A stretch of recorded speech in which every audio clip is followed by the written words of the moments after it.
Hey, hey, welcome to Live with Lynn. So if you're here, say hi. If you're watching the replay, be sure to type replay so I know you were here. I'm Lynn Huber, and I appreciate you being here today. So today I'm going to talk about 7 steps to overcome fear and self-doubt. You know, fear and self-doubt are 2 things that every one of us faces, every single one of us. I mean, if you are afraid or if you doubt yourself, trust me, you're not unique or special because we all feel that way. And they're also 2 of the biggest obstacles to success and happiness.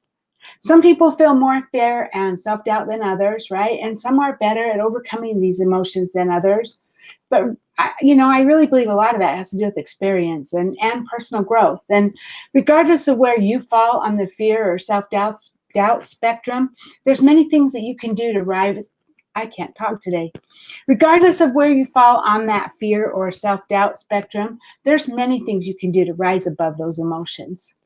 So I have a 7-step process that will hopefully help you to overcome fear and self-doubt.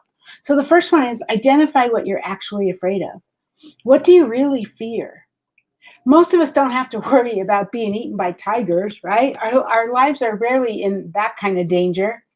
The most common fears in a modern society are failure. We're afraid of being a failure, and that we're afraid of making a fool out of ourselves.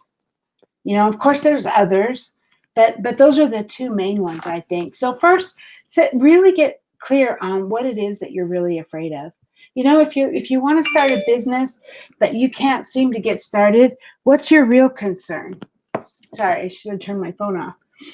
Maybe you want to ask a coworker out on a date. What's your real fear? They certainly aren't going to hit you over the head with a rock, right? Be aware of your actual fear, and then you're going to have a chance of addressing it. Because if you don't know what it is, then you can't deal with it, right? Number 2, find situations related to your fear that are only mildly uncomfortable. So maybe you have a fear of public speaking. What could you do that's similar, but maybe a little less terrifying? So you could maybe give a speech to a group of friends, start conversations with strangers, visualize yourself giving a speech, do more group activities and speak up more. If you're afraid of heights, maybe you could start by looking down over a 2nd floor balcony and slowly work your way up to higher levels, right? Maybe if you're afraid of doing a Facebook Live, you could set up a private group where no one can see you and practice in there so that you can get comfortable being in front of the camera. There's all kinds of things you can do. Hi, Anitra, good to see you. Number 3, take action. So thinking and worrying creates and magnifies fear. Taking action lessens fear. In fact, it's something that I always say, always, is if you're afraid of something, the best thing you can do is get into action, right? One of the best ways to get over fear is immediately take action before you have a chance to talk yourself out of it. Once you start taking action, it gets easier. It really does. Most people would be more successful, they'd be happier, and they'd be less afraid if they spent less time thinking and worrying and more time doing. Visualize yourself being not afraid. Okay, my mom's a twin, so let's do this. Imagine you have a twin that's similar to you, but different in some ways, right?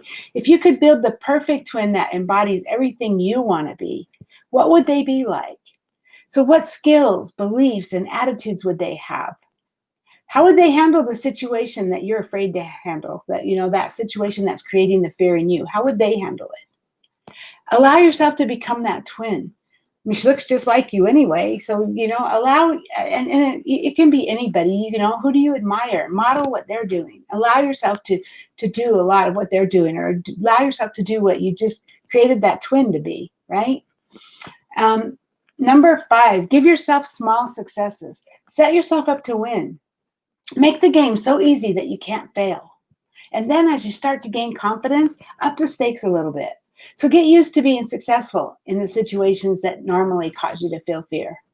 So if the thought of making 100 cold calls a day makes you break out in a cold sweat, give yourself the goal of just making 1 cold call. Then the next day you could do 3. See, so you're like working it in little by little, right? Show yourself that you can do it. Show yourself that nothing bad is going to happen to you. Number 6, be realistic. What's the worst thing that could happen if the thing that you're afraid of comes true? It's probably not anything you can't handle. So what happens if a publisher rejects your book? What if your speech doesn't go well? What if you do a Facebook Live and you stumble over your words or you forget what you were planning on saying? What's actually going to happen to you? Will you still be safe? Even if people laugh at you, is that the worst that could happen, that they laughed? Actually, I really doubt that it would. I doubt that they would laugh at you. But will your friends and family still love you?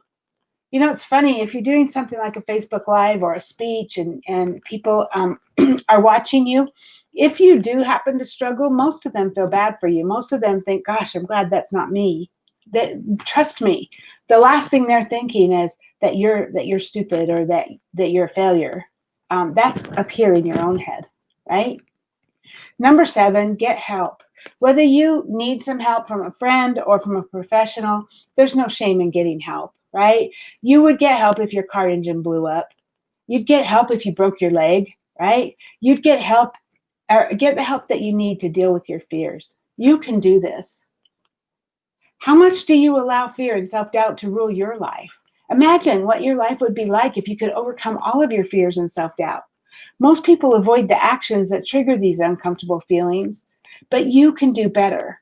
You can. You can act in the face of these emotions and live your life to its fullest. And when you can overcome fear and self-doubt, you can do amazing things. I promise. So, hey, now I'd love to hear from you. What have you done to overcome your fears or when you've doubted yourself? What tips do you have to share?